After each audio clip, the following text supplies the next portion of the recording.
Hello students, good morning. Welcome back to your online classes. Online classes में आप लोगों का स्वागत है।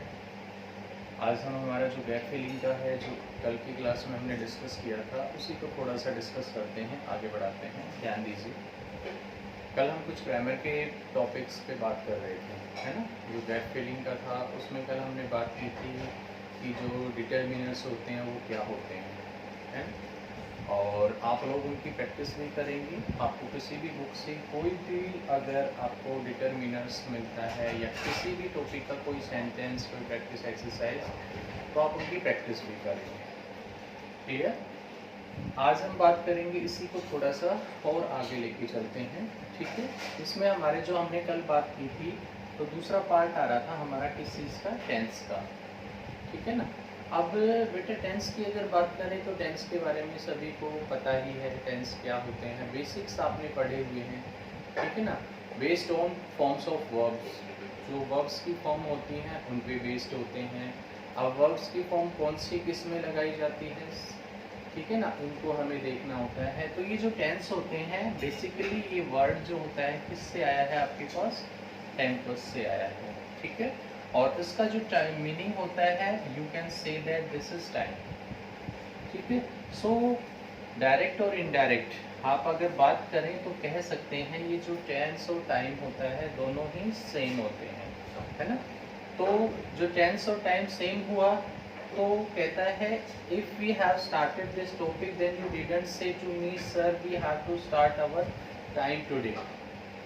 नहीं कहा ना कि आप सर आज हमारा टाइम का टॉपिक करवाइए, या फिर आपने ये नहीं कहा कि आपकी घड़ी में क्या टेंस हुआ है। So there is a difference also between both the words, in the meaning same here, ठीक है ना।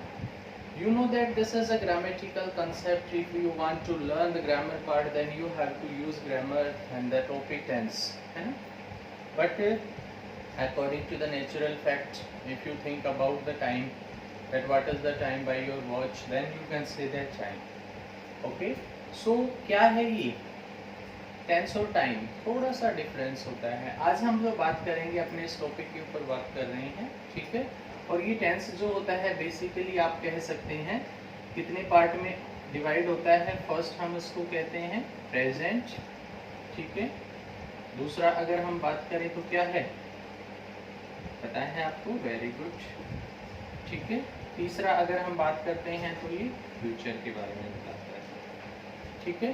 तीसरा हमारा किस चीज़ के बारे में बताता है, फ्यूचर के बारे में बताता है। प्रेजेंट टाइम वो टाइम जो कि आप कर रहे हैं, now that you are saying our teacher is teaching, ठीक है ना, हमारे टीचर जो है आप पढ़ा रहे हैं, ठीक है। now the time is there, if you have to see the definition of this one, that not only the time but the state of an action also, है ना। वो फॉर्म्स की वर्ब्स की फॉर्म जो सिर्फ टाइम को ही नहीं बताती बल्कि दूसरी उस स्थिति को भी बताती है, ठीक है ना। तो टीचर जो है काम क्या कर रहा है, पढ़ाने का कर रहा है, लेकिन उसकी स्थिति क्या है, प्रेजेंट की है, पास्ट की है, ठीक है ना। अभी कर रहा है, वो कर चुका है, किया है, क्या है, तो वो स्थिति को भी क्या करती है, वर्ब्स की फॉर्म बताती है, ठीक है। प्रेजेंट हम बात करते हैं, प्रेजेंट हो गया। पास्ट जो कि, ठीक है ना, इसको आप कह सकते हैं एक्सपीरियंस्ड, जो टाइम आप एक्सपीरियंस कर रहे हैं नाउ, और इसको आप कह सकते हैं एक्सपीरियंस्ड, जिसका आप एक्सपीरियंस कर चुके हैं। फ्यूचर, फ्यूचर तो कोई टाइम ही नहीं है। फ्यूचर के बारे में तो हम अज्यूम करते हैं, मान लेते हैं, लेकिन इसके बिना हमारे टेंसेस का काम नहीं चलता, ना हम समझ पाते हैं। इसीलिए ये तो भी हमारा इसमें है, because you don't know that what is future, future है क्या, ठीक है ना। Tomorrow we will study that one, we are not sure about that कि वो हम पढ़ेंगे, देखेंगे, नहीं देखेंगे, we are not sure, but we assume only for that. Is my point clear? ये हो गया प्रेजेंट, पास्ट, फ्यूचर का। अब उसके बाद कहता है ये तो आप एक्सपीरियंस जो करते हैं, ये कर चुके हैं और ये करेंगे आगे फ्यूचर के लिए। इनकी बात को बढ़ाते हैं आगे, ठीक है। प्रेजेंट कितने पार्ट्स होते हैं, अगर हम इनकी बात करें, ठीक है, तो ये हमारे इंडेफिनेट आप कह सकते हैं, कॉन्टिन्यूअस आप कह सकते हैं, परफेक्ट कह सकते हैं और परफेक्ट कॉन्टिन्यूअस कह सकते हैं। इट मीन्स प्रेजेंट के भी चारों, पास्ट के भी चार और फ्यूचर के भी चार, ये चार टेंसेस होते हैं आपके। समझ में आया? अब इनको अगर हम ध्यान से समझते हैं तो आपने इसको समझा कि प्रेजेंट के अंदर है, ये पास्ट जो हो चुका है, ये फ्यूचर जो आने वाला है, और उनकी भी चार स्टेट्स अलग अलग बताई है। ठीक है ना?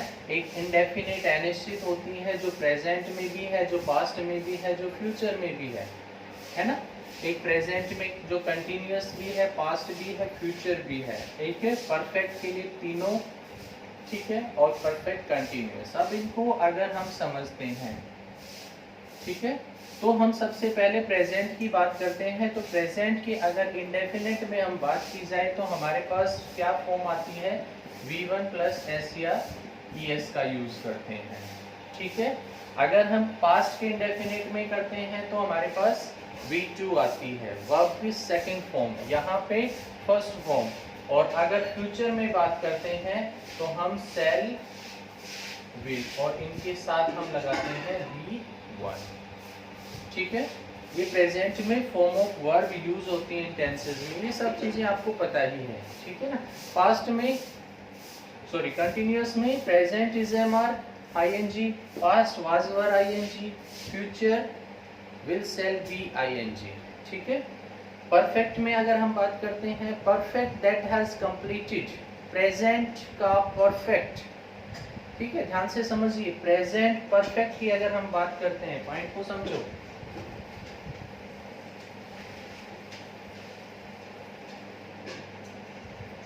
मैंने कहा present perfect, if I return here I have eaten the food, I have eaten the food, जो कि अभी अभी पास्ट में। देखिए इसके अंदर दो चीजें होती हैं। सपोज आपने, हम टाइम से अगर इसको समझते हैं, ये हमारा टाइम है, ठीक है ना? आपने अभी, हमारा जो टाइम है अभी हुआ है 9 बजे है, ठीक है, 9 AM का टाइम है। इस पॉइंट क्लियर? ठीक है, आपने कहा अभी 9 o'clock पे I have eaten the food. ठीक है, तो ये कहता है इससे जस्ट 1-2 सेकंड, 5-10 सेकंड पहले आप अपना खाना खा चुके हैं। यही था पॉइंट। आपने अभी करेक्ट 9 बजे 9 o'clock पे आपने कहा I have eaten the food, I have eaten the food. तो यहाँ पे जो 9 बजे का, उससे आप कुछ मिनट, कुछ सेकंड, इससे अगर पहले की वो बात आ जाए, इससे पहले की बात आ गई, तो है तो वो प्रेजेंट का परफेक्ट।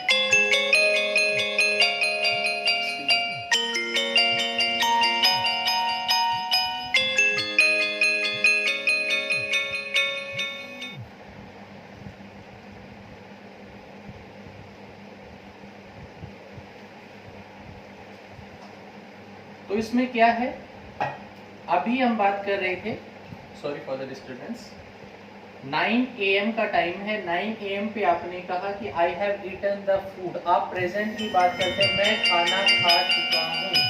ठीक है, और जब आप खाना खा चुके हैं तो कहता है इससे कुछ देर पहले आपने खाना खाया। तो ये जो पार्ट है, ये जो टाइम है, देखें तो क्या हो गया, ये पास्ट बन गया है, और इसको आप कह सकते हैं रीसेंट पास्ट, जो कि अभी अभी बना है।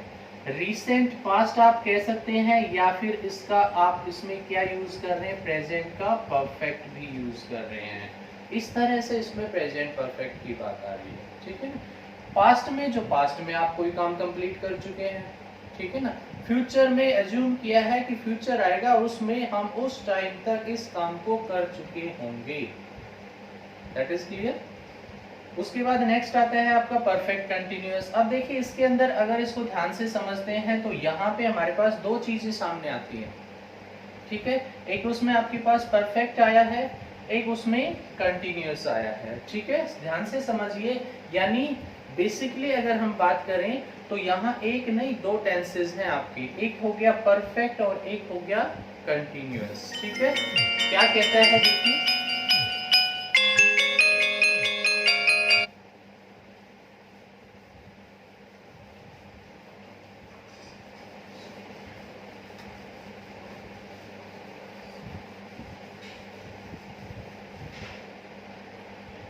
इसमें कहता है परफेक्ट और कंटिन्यूअस, यानी यहाँ पे हमारे पास एक नहीं दो टेंसेस आ रहे हैं सामने।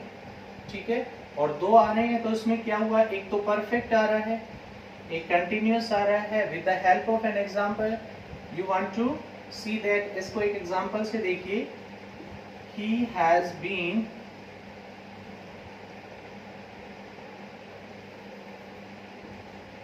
Doing his work for 2 hours। ठीक है, इस सेंटेंस को अगर ध्यान से समझते हैं तो कहता है he has been doing his work for 2 hours। वो 2 घंटे से अपना काम कर रहा है। ठीक है, अब इसको जैसे आप टाइम से समझिए, टाइम से अगर समझते हैं तो सपोज करते हैं यहाँ पे 2 घंटे की बात है, यानी अभी टाइम हुआ है हमारा 9 AM। ठीक है, 9 AM है, और इसमें अगर हम ये प्रेजेंट को डिनोट कर रहे हैं, इसको अगर हम देखते हैं तो वो कहता है कि 2 घंटे से काम कर रहा है, यानी हम पीछे आ जाएंगे 2 घंटे, और 2 घंटे इधर आए तो यहाँ पे 2 घंटे, कितना बजा यहाँ पे 7 AM। अब अगर एक बात हम करें कि वो क्या कह रहा है, he has been doing his work for 2 hours, 2 घंटे से, तो इसका मतलब वो यहाँ से यहाँ तक इस 2 घंटे में जो काम उसने किया है उसको आप कह सकते हैं क्या, परफेक्ट। ठीक है, अब 9 बजे के बाद कहता है वो 2 घंटे से काम कर रहा है, तो 7 बजे से और 9 बजे तक 2 घंटे से वो काम किया उसने, और उसके बाद आगे का जो टाइम है, अभी 9 बजे है तो आगे का जो टाइम है यानी उसका काम कंप्लीट नहीं किया है और उसका काम आगे चल रहा है, तो हम क्या कहेंगे, इसको क्या कह सकते हैं, वो वर्क आपका कंटिन्यू है, तो ये कौन सा हो जाएगा, कंटिन्यूअस। इस तरह से आप कह सकते हैं कि इस आवर में, इन 2 आवर्स में उसने जो काम किया वो परफेक्ट, और आगे का जो काम उसका पूरा नहीं हुआ है वो अब कितनी देर और करेगा ये हमें पता नहीं, तो ये कंटिन्यूअस को बताता है।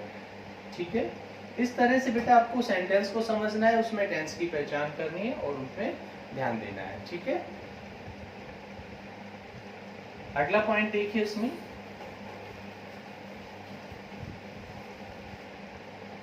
मैं आपको एग्जांपल दे रहा हूं कि मैंने लिखा द पेशेंट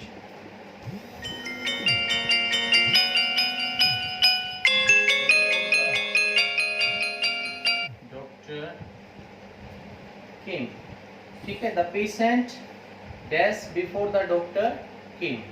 अब मैंने यहाँ पे आपको, जैसे आप बता रहे थे, हम कह रहे थे कि गैप फिलिंग में इस तरह के आपके सेंटेंस आते हैं तो ऑप्शन दे देगा वो आपको। इसने लिखा डाई, ठीक है, इसने लिखा डाइट, इसने लिखा हैज डाइट, और इसने लिखा हैड डाइट। 4 ऑप्शन दे दिए आपको, इसमें से करेक्ट ऑप्शन चूज करके इसमें फिल करना है, डाइट, डाइट, हैज डाइट और had died. What you will fill here. अब आप इसमें क्या फिल करेंगे, अब इसको आपको देखना था, patient before the doctor came, if in any one part there is given the simple past. अगर सिंपल पास्ट होता है तो हम यहाँ पे क्या करते हैं, पास्ट परफेक्ट का यूज करते हैं, और जब हमें पता है पास्ट परफेक्ट के लिए कौन सी फॉर्म होती है, हेड प्लस थर्ड फॉर्म होती है, तो आप इसमें हेड प्लस से डाइड कर देंगे। इस तरह पूरे सेंटेंस को देख के उसमें आपको टेंसेस के गैप फिलिंग करने हैं, किसी भी टॉपिक के हो चाहे वो चीजें आपको फिल करनी है। Point is clear. उसके बाद अगला जो आता है, इसमें जनरली कुछ क्वेश्चंस आपको मोडाल से रिलेटेड भी पूछे जाते हैं। ठीक है ना, ये मोडाल्स जो होते हैं एक तरह से आपके पास क्या होती हैं, ऑक्सिलरी वर्ब होती हैं।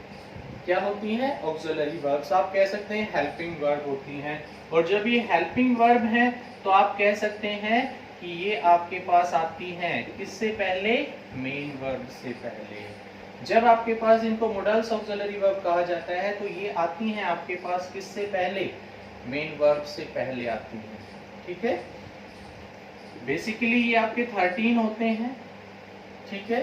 इनके बारे में एक दो पॉइंट को अगर ध्यान से समझते हैं, ये जो बेस कैन है, कुड है, may, might, must, need, dare, ought to, shall, will, should, would, ये सारे 13 मॉडल्स ऑक्सिलरी वर्ब होते हैं, ठीक है। एक चीज आप इसमें ध्यान रखिए, ये जब आपके यूज होते हैं तो जो आपका सेंटेंस में सब्जेक्ट होता है उसका नंबर या पर्सन कोई भी हो उसके ऊपर कोई इफेक्ट नहीं आता है, ये सबसे मेन चीज है। यानी आपका यहाँ नंबर सिंगुलर हो, प्लूरल हो, पर्सन आपका फर्स्ट, सेकंड, थर्ड कोई भी हो, इसके ऊपर कोई फर्क नहीं पड़ेगा, वो सेम एज इट इज रहेगा, ओके।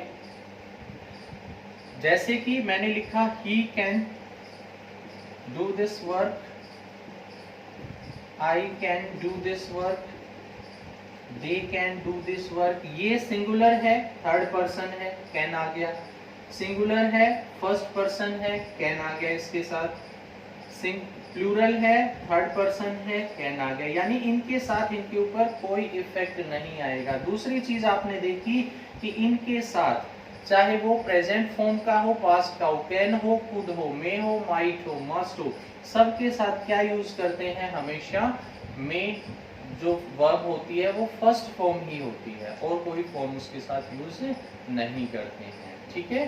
कैन और कुड उसमें एबिलिटी को बताता है, प्रेजेंट और पास्ट की, शैल और विल फ्यूचर के उसको बताता है, ठीक है ना। इस तरह से आप इनके जो रूल्स हैं आप इनको पढ़ के किसी भी टाइप का कोई भी आपको क्वेश्चन मिलता है बेटा उसको आप सॉल्व करने की कोशिश कीजिए।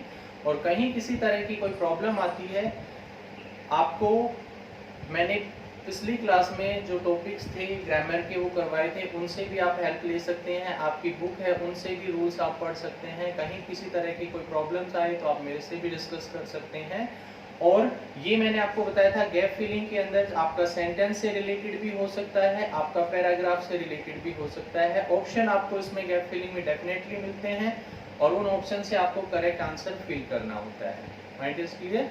तो आप इनको अच्छे से समझिए, इस टॉपिक को ध्यान से देखिए और किसी भी बुक में कोई भी प्रैक्टिस सेट मिलता है आप उनको अच्छे से रिवीजन भी करें। किसी बच्चे को पर्सनल और कोई इसकी नीड हो किसी पैराग्राफ की या सेंटेंसेस की प्रैक्टिस के लिए तो वो मेरे से भी डिस्कस कर सकते हैं, ठीक है ना। कांटेक्ट कर लेना मेरे से और मैं आपको उनको पर्सनली भेज भी दूंगा, ठीक है। वैसे आपके पास बुक होगी, आप उसमें से अच्छे से इसको पढ़िए, ठीक है। So thank you so much everyone, have a good day, thank you.